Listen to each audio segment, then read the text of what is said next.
Me llamo Camila. Toda mi vida parecía ir por el camino correcto, trazado según las reglas. Escuchaba los consejos de mis padres, no discutía con mis amigas cuando decían que yo era el ejemplo de la chica correcta. En la escuela, buenas notas; en la universidad, sin aventuras; luego un trabajo estable y una relación con Roberto que lucía tal como otros habían soñado para mí. Él era serio, tranquilo, confiable. Mi padre repetía: a un hombre así debes cuidarlo, Camila. Él te hará una mujer feliz. Mi madre sonreía con orgullo cuando las vecinas decían: su hija es la esposa perfecta.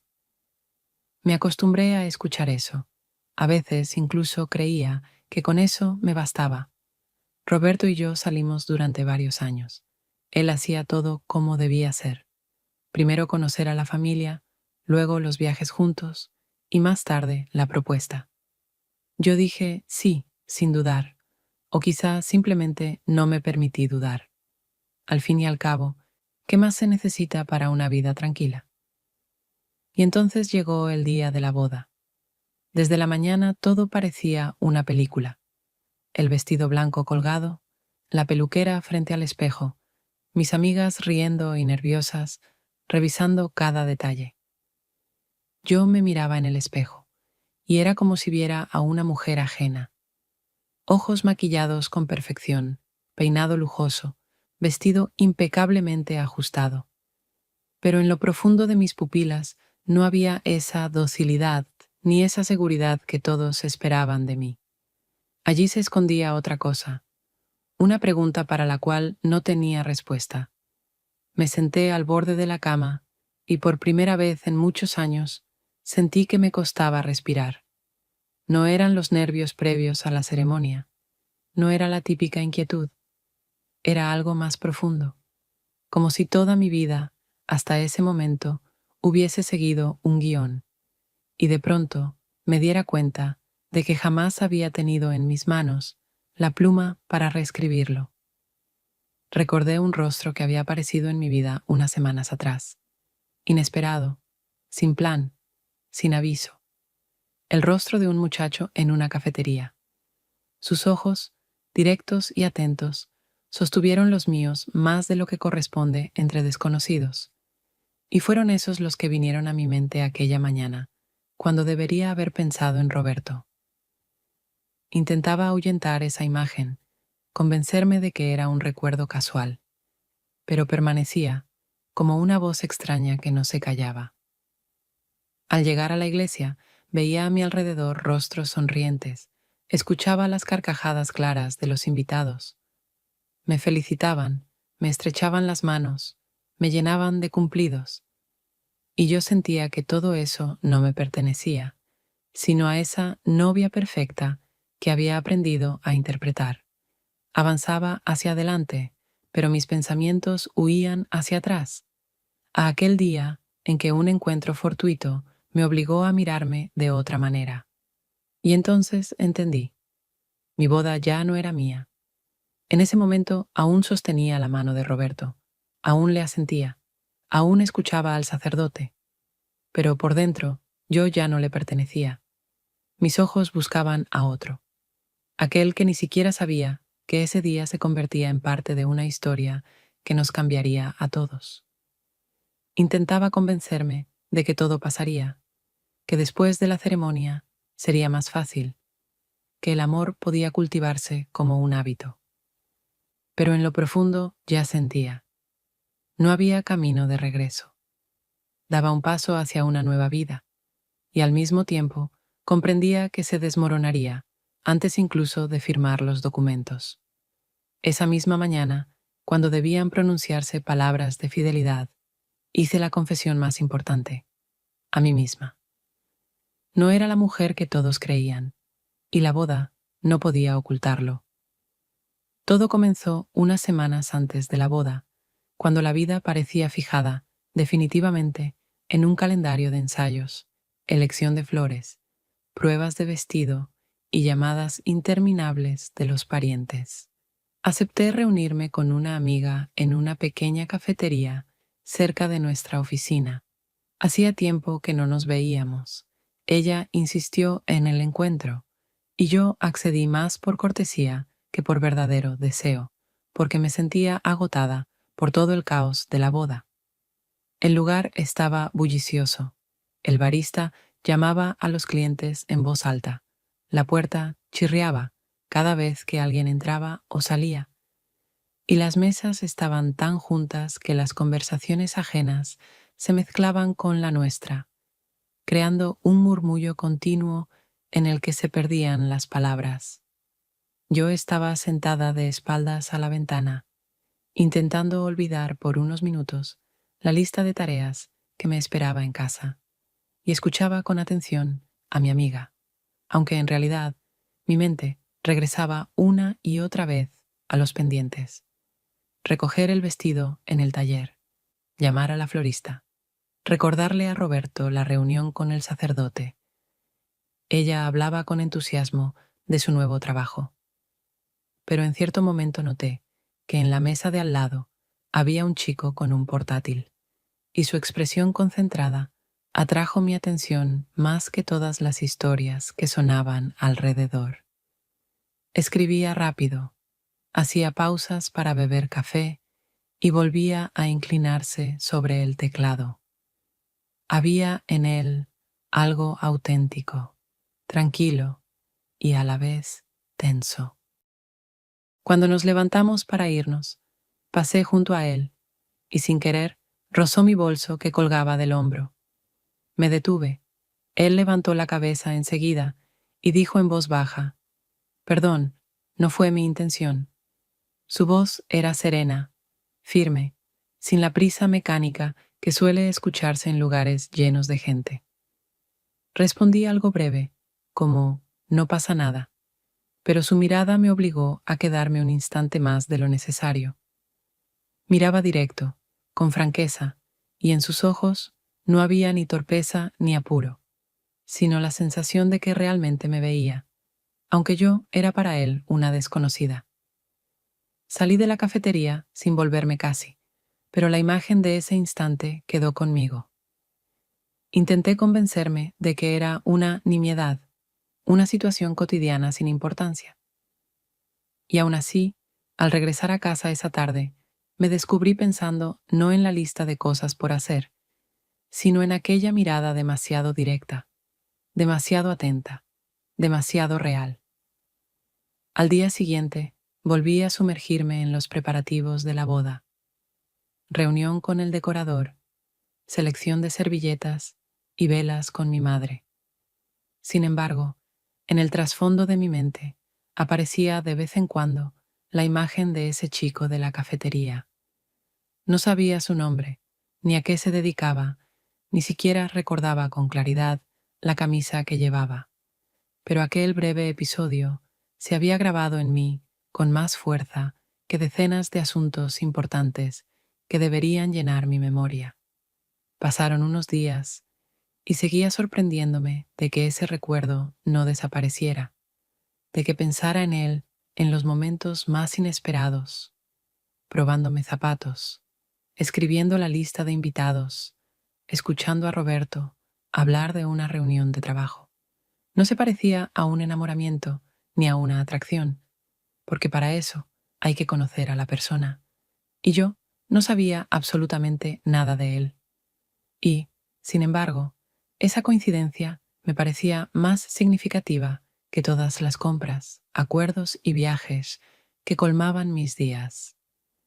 Intentaba restarle importancia, espantar las ideas, recordarme que tenía por delante la boda, que había tomado la decisión correcta, que no tenía derecho a fantasear con un desconocido. Pero pese a todo, en lo profundo ya había cambiado algo, aunque todavía no quisiera admitirlo, ni siquiera ante mí misma. La semana siguiente, cuando ya casi todo estaba decidido respecto a la ceremonia de la boda, Roberto y yo fuimos a una reunión con los organizadores que se encargaban de las fotos y los videos, de la distribución de los invitados y de todo el orden del día de la boda para evitar cualquier imprevisto. Yo estaba convencida de que sería una reunión meramente técnica, una de esas en las que hay que aprobar detalles, escuchar propuestas y asentir con la cabeza, confiando en que otros entienden mejor que una misma. Nos sentamos alrededor de una mesa grande en una oficina pequeña, con olor a papel impreso y a café. La organizadora empezó a presentar al equipo que trabajaría con nosotros durante la boda. Yo escuchaba, sin mayor interés, cuando mencionaba los nombres de floristas, decoradores y demás asistentes. Todo me parecía tan rutinario que ni siquiera trataba de memorizarlo, hasta que dijo: "Y este es nuestro fotógrafo. Él será responsable de las imágenes principales, las que quedarán con ustedes para toda la vida". Entonces lo vi. Se levantó de su asiento, se acercó y me tendió la mano, diciendo con calma y seguridad: "Santiago". En ese instante sentí un nudo en el pecho porque lo reconocí al momento, sin la menor duda. Era el mismo chico de la cafetería que unas semanas antes había rozado mi bolso y me había mirado como si supiera que ese instante quedaría en mi memoria. Seguramente me delaté porque me estremecí, y él solo sonrió levemente, como si entendiera que esa coincidencia no era casual. Roberto no notó nada, simplemente le estrechó la mano, agradecido de haber encontrado a un profesional dispuesto a registrar nuestros recuerdos. Yo intentaba aparentar concentración, pero por dentro todo se confundía. Repetía su nombre en mi mente, tratando de acostumbrarme a él, y sonaba demasiado sencillo y a la vez demasiado fuerte, con un peso mayor al de un encuentro ordinario. Mientras los organizadores hablaban de horarios de fotos, de lugares ideales para las tomas, yo casi no escuchaba, consciente de que Santiago me miraba de vez en cuando con una seguridad demasiado intensa para pasar inadvertida. Me sentía intranquila.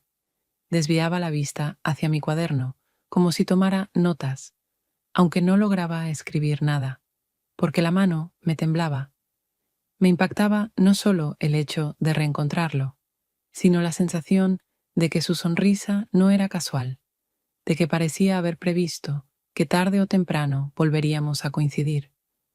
Era como estar en un juego cuyas reglas desconocía, aunque sabía que ya formaba parte de él. Cuando la reunión terminó, todos siguieron discutiendo detalles técnicos, pero yo solo escuchaba su voz. Incluso cuando hablaba de iluminación, lentes o posiciones de cámaras, me parecía que lo decía únicamente para mí. Era absurdo, porque a mi lado estaba Roberto, confiado en el proceso, sin notar nada extraño. Y fue ahí cuando entendí por primera vez que el destino a veces lanza bromas demasiado peligrosas como para ignorarlas. Nos despedimos, y Santiago volvió a estrechar mi mano, reteniéndola un poco más de lo que dictaban las normas de etiqueta. Sentí como la sangre se me subía al rostro. Fue solo un segundo, pero me pareció que el tiempo se alargaba. Luego la soltó con naturalidad y salimos de la oficina como si nada especial hubiera ocurrido. Sin embargo, de camino a casa, ya sabía que nada de aquello era casual y que ese encuentro dejaría una huella en mi vida, aunque intentara convencerme de lo contrario. Unos días después de aquella reunión, fuimos al ensayo de la ceremonia, donde debíamos repasar todo el orden, la entrada, los movimientos, la música e incluso las posiciones en las que Roberto y yo estaríamos frente al altar, para que en el día real no hubiera incomodidades y todo se viera armonioso. En la sala ya trabajaban los organizadores. Los técnicos ajustaban las luces y Santiago caminaba con la cámara, probando ángulos, buscando el mejor encuadre. Se veía tan concentrado que intenté no prestarle atención, pero resultaba imposible. Cada uno de sus movimientos me recordaba nuestro encuentro anterior, y su sonrisa, con la que había respondido a mi sorpresa, seguía apareciendo en mi mente. Cuando comenzó el ensayo, la organizadora me pidió que caminara por el pasillo con el ramo en la mano, para acostumbrarme al movimiento. Santiago se acercó enseguida y corrigió la posición de mis brazos, explicando que así luciría más natural. Su voz era baja y tranquila, pero con una seguridad que me hacía difícil permanecer indiferente. Sus dedos tocaron mi codo, y aquel contacto fue demasiado evidente como para fingir que no lo sentía. A pocos pasos estaba Roberto, ocupado hablando con el coordinador sobre la música para nuestro primer baile. Yo sabía que no debía permitirme distracciones, pero cada vez que Santiago se inclinaba para mostrarme el ángulo de una foto o corregir mi postura, mi corazón se aceleraba y me resultaba imposible explicármelo siquiera a mí misma. Parecía que él simplemente hacía su trabajo, pero en su mirada había algo más que atención profesional. En un momento, la organizadora nos pidió a Roberto y a mí que ensayáramos un cruce de miradas, como si fuera ya la ceremonia real. Santiago estaba frente a nosotros con la cámara, y justo entonces atrapó mis ojos. Apenas unos segundos, pero me pareció que no me miraba como un fotógrafo, sino como un hombre que veía en mí algo que yo misma no quería reconocer. Bajé la mirada al suelo para escapar de esa sensación, aunque comprendía que huir ya era imposible, porque algo dentro de mí le había respondido.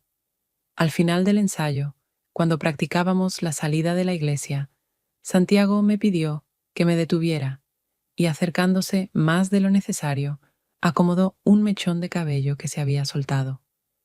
Fue un gesto demasiado mínimo para justificarlo como indispensable, pero lo hizo lentamente, de tal modo que sentí su respiración en mi mejilla. Contuve el aliento por un instante, aunque sabía que debía mantener la calma.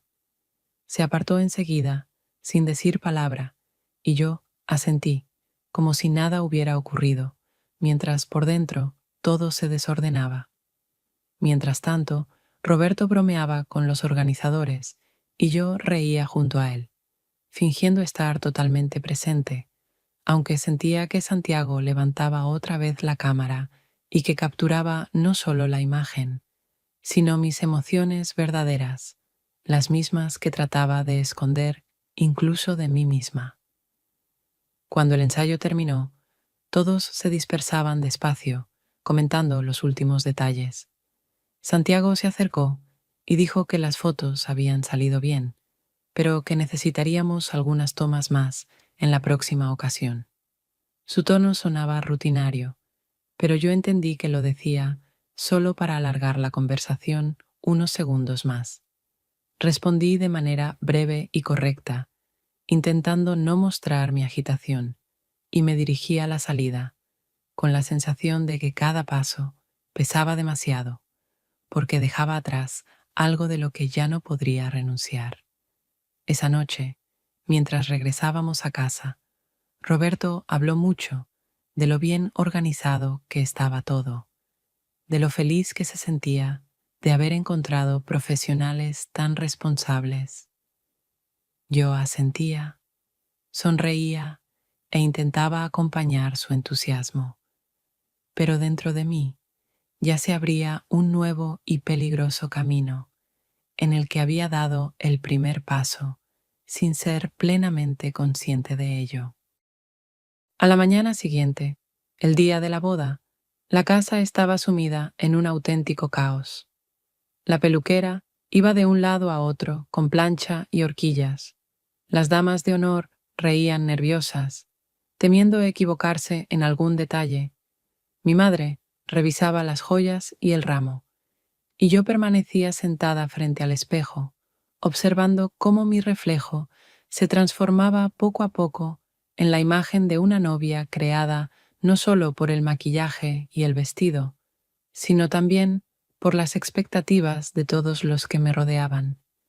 Miraba en silencio, intentando encontrar en mis ojos calma, pero solo veía una tensión que no desaparecía ni siquiera cuando forzaba una sonrisa.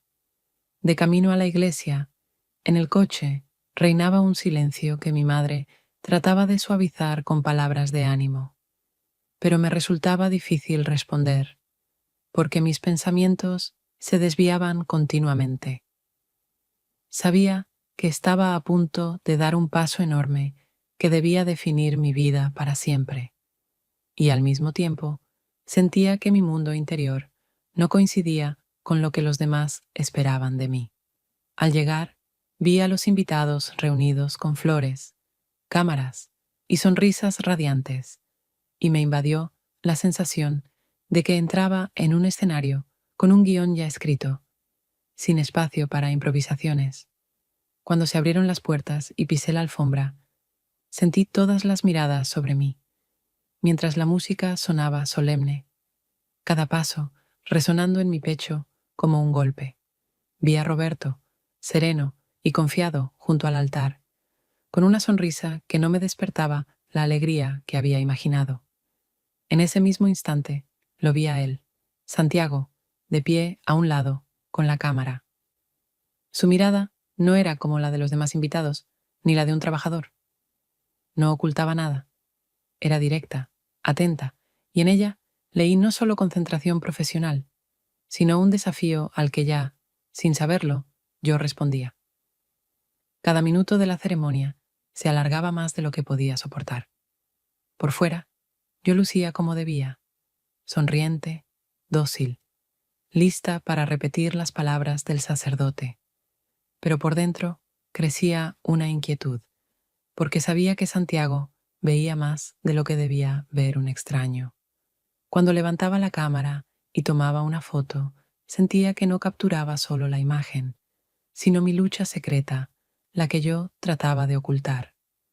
Al llegar el momento de pronunciar los votos, mis manos temblaban levemente, aunque mi voz sonaba firme y sonriente.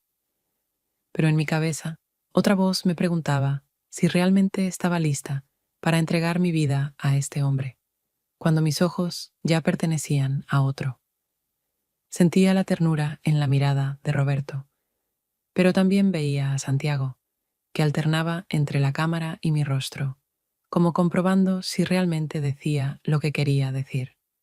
Después de firmar los documentos y terminar la ceremonia, los invitados nos lanzaban pétalos, aplaudían, reían, sacaban fotos. Todo lucía perfecto, como sacado de una revista. Sin embargo, yo caminaba al lado de Roberto, tomada de su mano, y mis ojos, de cuando en cuando, buscaban a Santiago entre la multitud, y cada vez que lo encontraba, él me devolvía una mirada que parecía leer mis verdaderos pensamientos. En el banquete, todo era aún más solemne. Mesas rebosantes de comida, decoraciones, risas, brindis, música. Trataba de perderme en ese bullicio, pero cada movimiento de Santiago me recordaba que ya no era la mujer que todos creían. Él no se acercaba demasiado, trabajaba con profesionalismo, pero yo sabía que su lente no solo apuntaba a la fiesta, sino también a mí. Cuando bailamos el primer vals con Roberto, lo miraba a los ojos intentando encontrar sinceridad en mí misma, pero a la vez sentía la mirada de Santiago desde un costado, impidiéndome mentirme.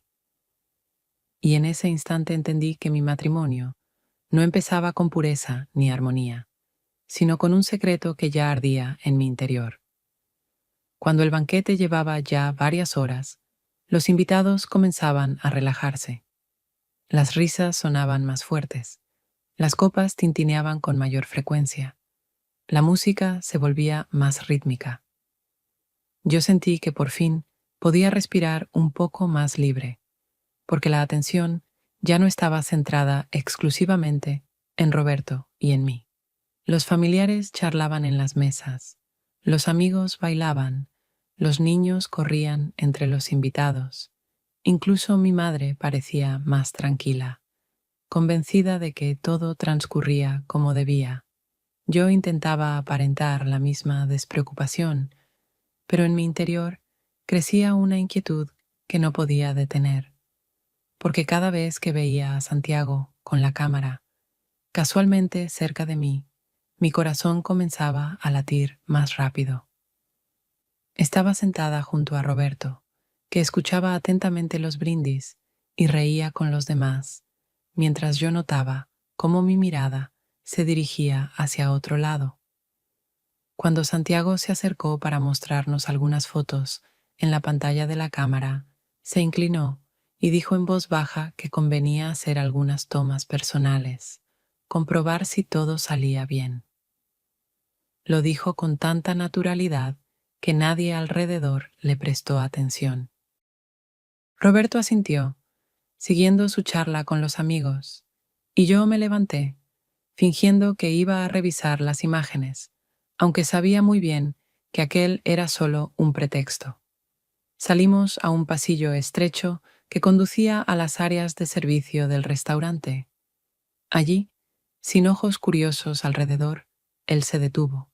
Se volvió hacia mí y me miró en silencio unos segundos, como comprobando si yo estaba lista para dar el siguiente paso.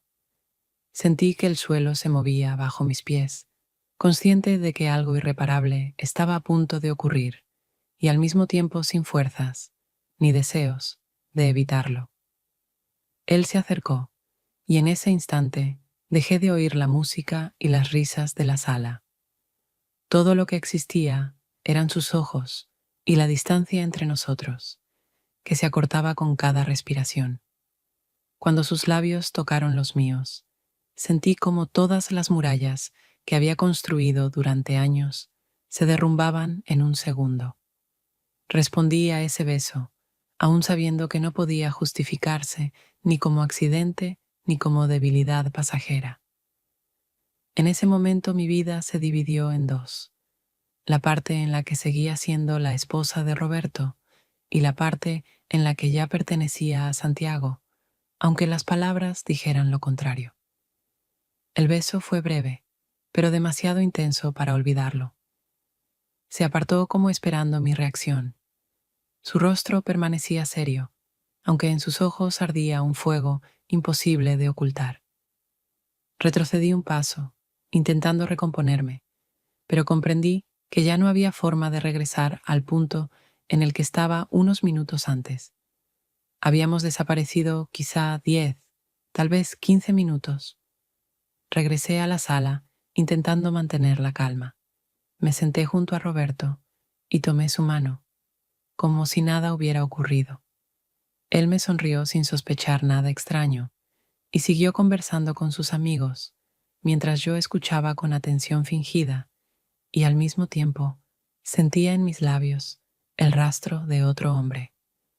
Aquella noche entendí que el mayor delito de mi vida ya se había consumado y que detenerme sería imposible. Había abierto una puerta hacia otra existencia, y esa puerta ya no se podía cerrar. Al final, la boda resultó un éxito.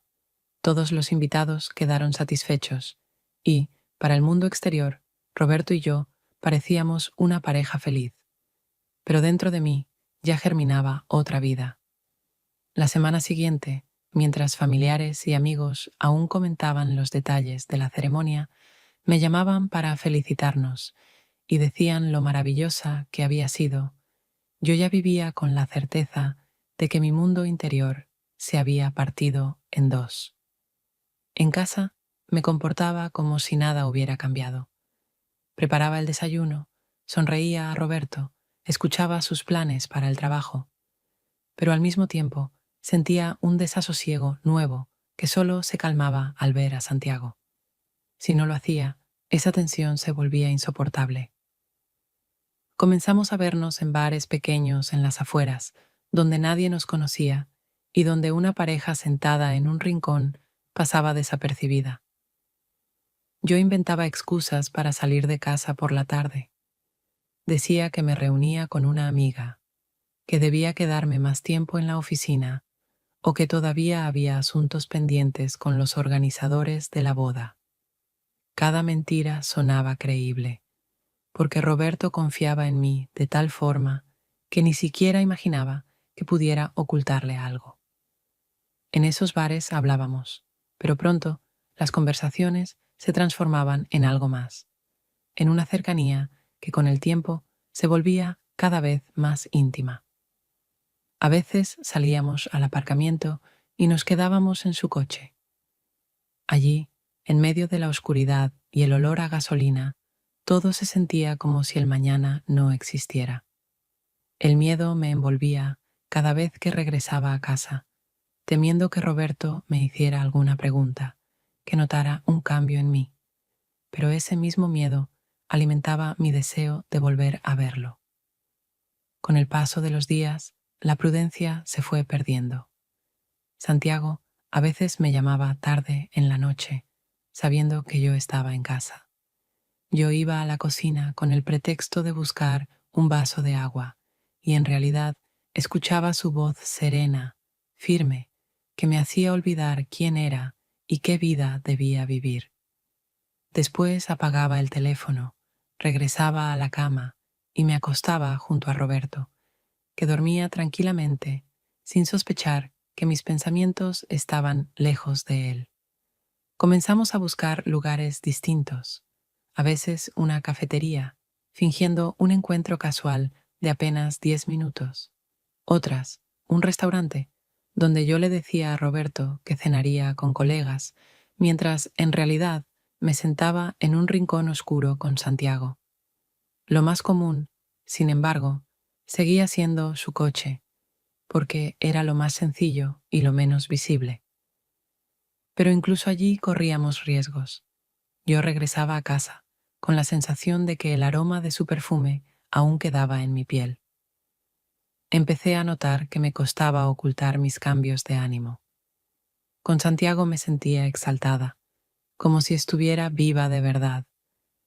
Al volver con Roberto, forzaba la ternura y la atención para que no sospechara nada. Esa doble existencia me agotaba, pero al mismo tiempo me daba fuerza. Sabía que con cada encuentro íbamos más lejos de lo permitido, que mis mentiras se volvían más elaboradas, pero ya no podía detenerme. Santiago me miraba de un modo que me hacía olvidar todas las reglas, y aunque nos separáramos tarde en la noche, yo sabía que en unos días volvería a suceder. Una noche, cuando regresaba a casa después de un encuentro con Santiago, acordamos que él pasaría con el pretexto de entregarnos las fotos terminadas de la boda. Acepté, aunque sabía muy bien que era un paso demasiado arriesgado, pues Roberto estaría en casa. Sin embargo, el deseo de verlo era más fuerte que todas las advertencias.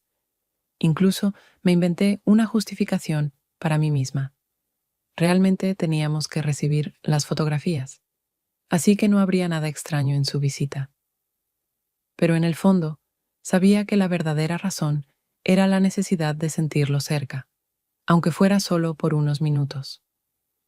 Cuando llegó, Roberto estaba sentado en la sala, revisando unos documentos. Yo salí a recibir a Santiago, esforzándome por aparentar calma y naturalidad. Nos sentamos a la mesa, abrimos el portátil y comenzamos a ver las fotos de la boda.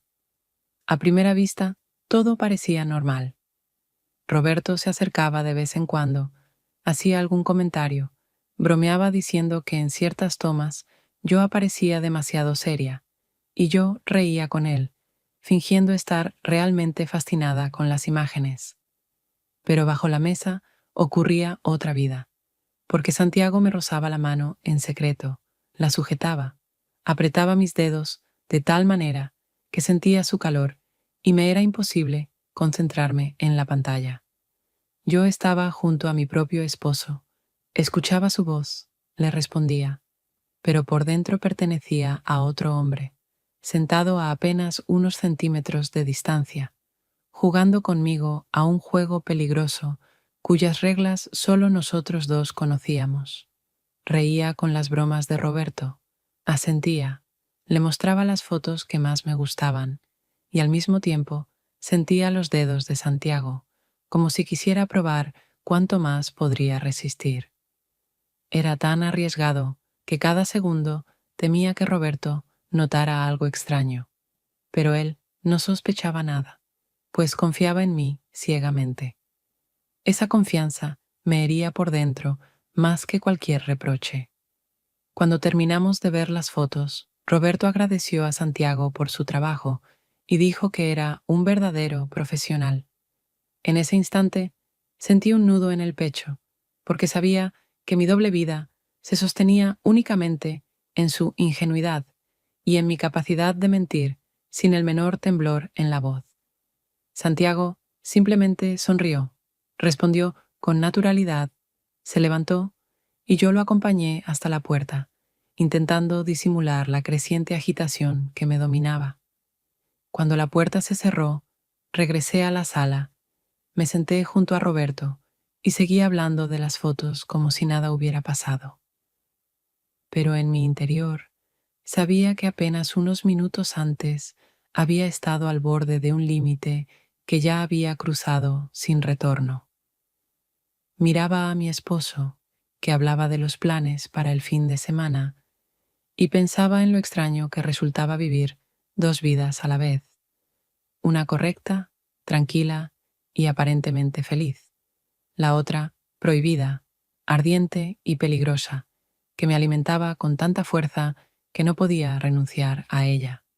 Esa noche comprendí que ya no podía separar una parte de la otra. Existían en paralelo, y yo había aprendido a cambiar de un papel a otro con tanta facilidad que hasta me sorprendía de lo convincente que podía parecer allí, donde la mentira llenaba cada paso que daba. Una noche, cuando nuestros encuentros con Santiago ya se habían convertido en un ritual habitual, aunque siempre arriesgado, él me propuso algo que hasta entonces habíamos evitado. Siempre nos limitábamos a su coche, a bares discretos o a algunos minutos en lugares al azar. Pero esa vez me dijo que quería más tiempo, que deseaba que estuviéramos juntos sin prisas, sin estar mirando constantemente alrededor. Al principio guardé silencio, con el miedo oprimiéndome el pecho, pero a los pocos minutos acepté, porque sabía que ya no podía negarme. Quedamos en vernos en las afueras de la ciudad, en un pequeño motel que había encontrado. Cuando llegué, el corazón me latía tan fuerte que apenas podía concentrarme en la carretera. El edificio era sencillo y discreto, con un letrero que brillaba débilmente y un olor a tabaco que se sentía incluso desde la calle. Al entrar en la habitación, Santiago ya me esperaba, y su mirada bastó para borrar todas mis dudas, porque había en ella algo que me atraía con más fuerza que cualquier prohibición. La puerta se cerró y nos quedamos a solas en un cuarto, con cortinas baratas, un televisor viejo y una cama que crujía al menor movimiento. Sabía que ese paso significaba entrar en una dimensión completamente distinta de nuestra historia, que ya no era solo coqueteo ni momentos furtivos, sino una traición abierta, imposible de justificar como debilidad pasajera. En aquella habitación nos olvidamos del tiempo, y yo me sorprendía a mí misma sintiendo que lo que ocurría entre nosotros no tenía nada en común con mi vida habitual con Roberto. Allí, en casa, todo era correcto, medido y sereno. Aquí, en cambio, todo era caótico, ardiente, tan real que me resultaba imposible resistirme. Cada minuto lo vivía con tal intensidad que me parecía que estaba viviendo por primera vez, y eso me asustaba aún más que la propia mentira.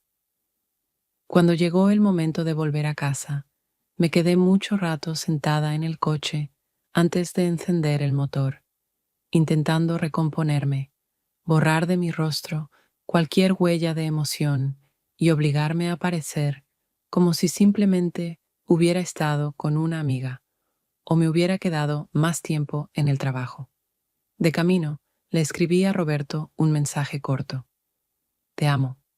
Me sorprendió lo fácil que mis dedos trazaron esas palabras, cuando aún llevaba dentro el eco de unas horas en el motel.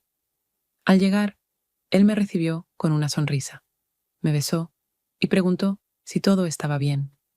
Yo respondí con seguridad y hasta con ternura, porque ya había aprendido a vivir en una doble vida. Una parte de mí le pertenecía a él y la otra a Santiago. Sentía que me estaba convirtiendo en una maestra de la hipocresía, que mis mentiras sonaban tan naturales que hasta yo misma empezaba a creer en ellas. Pero, al mismo tiempo, dentro de mí crecía el miedo, porque comprendía que un juego así no podía durar para siempre. Esa noche, acostada junto a Roberto, escuchando su respiración tranquila y mirando la oscuridad, entendí que había ido demasiado lejos, que la línea que había cruzado nunca me permitiría regresar, y que cada nuevo encuentro con Santiago no haría más que profundizar la grieta que ya se abría entre mi esposo y yo. Pasaron unas semanas después de aquella noche en el motel, y, aunque en apariencia nuestra vida con Roberto seguía su curso habitual, dentro de mí sentía que poco a poco se abría una distancia entre nosotros, y él empezaba a notarlo. Se volvió más atento a mis detalles. Preguntaba por qué me demoraba tanto en el trabajo, por qué casi no soltaba el teléfono, por qué a veces mi mirada parecía perderse lejos cuando estábamos sentados a la misma mesa. Al principio sus preguntas sonaban en tono de broma, como si no les diera demasiada importancia, pero cada día su voz traía más desconfianza, disfrazada de preocupación, aunque yo la percibía con claridad. Le respondía con calma y convicción que todo estaba bien, que tenía mucho trabajo, que mis amigas necesitaban verme, que a veces simplemente quería salir a caminar. Él escuchaba, asentía, pero yo veía en sus ojos la sombra de la sospecha, que no desaparecía aunque intentara ocultarla. Había aprendido a mentir sin temblar, y cada vez que lo hacía, me asombraba de lo natural que sonaban mis palabras, como si siempre hubiera vivido en dos mundos, y solo ahora descubriera lo bien que podía interpretarlos. Con Santiago seguíamos viéndonos, a veces solo unos minutos, a veces más tiempo, y cada encuentro borraba de mí cualquier conciencia del riesgo, aunque ya sabía perfectamente que nuestras citas dejaban huellas cada vez más difíciles de disimular. No solo me delataban mis retrasos, sino también mis cambios de humor. Volvía demasiado excitada o a veces demasiado pensativa, y Roberto lo notaba, aunque no pudiera explicárselo. Una noche me preguntó directamente por qué revisaba tanto el teléfono, cuando antes nunca lo hacía. Le sonreí y respondí que era por el trabajo, que últimamente llegaban muchos mensajes. Incluso le mostré un par de conversaciones inofensivas que había dejado a propósito para tales ocasiones. Él no dijo nada, solo me miró con una mezcla de duda y deseo de creerme. Su silencio empezó a pesarme más que cualquier palabra. Comprendí que sentía el cambio, aunque no tuviera pruebas, y cuanto más observaba sin decir nada, más buscaba yo escapar hacia Santiago, porque con él me sentía viva, mientras en casa cada detalle se transformaba en una prueba que debía superar para no despertar preguntas. Comencé a preparar explicaciones más complejas, a veces incluso con antelación, por si volvía a interrogarme. Esa constante disposición a mentir se volvió parte de mi vida, tanto que ya no notaba lo fácil que resultaba. Y, sin embargo, después de cada mentira, me invadía la culpa, que trataba de suavizar con palabras de amor. Por las noches, al acostarnos, le susurraba «te amo», aún sabiendo que al día siguiente volvería a buscar a otro. Las grietas entre nosotros se profundizaban. Lo veía en cómo reía menos, en cómo se demoraba en mirar mi rostro cuando yo apartaba la vista, en cómo sus abrazos eran más breves y más fríos, aunque intentara mantener la compostura, y me asustaba comprobar que nuestro matrimonio, que para todos parecía sólido y correcto, en realidad se desmoronaba ante mis ojos, y yo no podía ni detenerlo, ni reconocer mi culpa. Una tarde, cuando el día llegaba a su fin y yo ya me disponía a volver a casa después de encontrarme con Santiago, como siempre nos separamos en direcciones distintas para no atraer miradas, pero esta vez él me llevó en su coche más cerca de lo que solíamos acordar, y justo en el momento en que bajé y caminé hacia la entrada del edificio, vi que Roberto estaba de pie junto a la puerta. Me esperaba, y su mirada, que primero se posó en mí y después en el coche de Santiago, fue tan directa y pesada que sentí que las piernas me flaqueaban. Fingí que nada ocurría. Me acerqué a él con la misma sonrisa con la que lo recibía cada noche. Pero esta vez no surtió efecto. Sus ojos ya me habían dicho más que cualquier palabra. En casa, guardó silencio durante mucho tiempo, y esa pausa se me hizo insoportable, porque sabía que no era de los que hacen escenas ni de los que gritan, pero precisamente su contención era lo que más me asustaba, porque significaba que veía y comprendía más de lo que yo estaba dispuesta a admitir. Cuando por fin habló, su voz fue calmada y baja, pero cada palabra me golpeó con más fuerza que si me hubiera gritado: ¿es cierto? ¿Estuviste con él? En ese instante todo dentro de mí se paralizó, y en lugar de confesar, como por inercia, solté una mentira. Dije que había sido una casualidad, que solo me había acercado a dejarme, que no había nada más entre nosotros. Roberto me escuchó con atención, sin interrumpirme, y ese silencio suyo parecía interminable. Me miraba como tratando de encontrar algún atisbo de sinceridad en mis palabras, pero yo sabía que no lo hallaba, porque ni siquiera yo creía lo que decía. Sus ojos se convirtieron en un espejo en el que me vi tal como era, una mujer que había perdido el control de su vida y que ahora intentaba salvar lo que hacía tiempo se estaba desmoronando. No armó una pelea, no hizo más preguntas. Solo asintió y apartó la mirada, y ese gesto me dolió más que un grito o un reproche, porque en él había más distancia que en cualquier palabra hiriente. Sentí que había levantado entre nosotros un muro imposible de atravesar, construido poco a poco con cada una de mis pequeñas mentiras, hasta volverse inquebrantable. Aún intenté explicar algo más. Hablé de cansancio, de casualidades, de que había malinterpretado la situación, pero todo sonaba tan absurdo que hasta yo misma escuchaba la falsedad en mi voz. Roberto se levantó del sofá, pasó junto a mí y sin pronunciar una palabra más, se encerró en el dormitorio. Yo me quedé sentada en el pasillo oscuro, con la certeza de que la historia que tanto había tratado de ocultar ya no podía seguir en secreto, porque había sido descubierta. Aquella noche tardé en dormirme.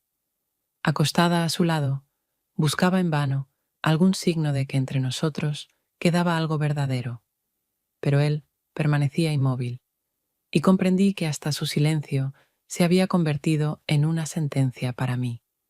Mi mente giraba sin descanso. Quizá, si confesaba, tendría alguna oportunidad de perdón.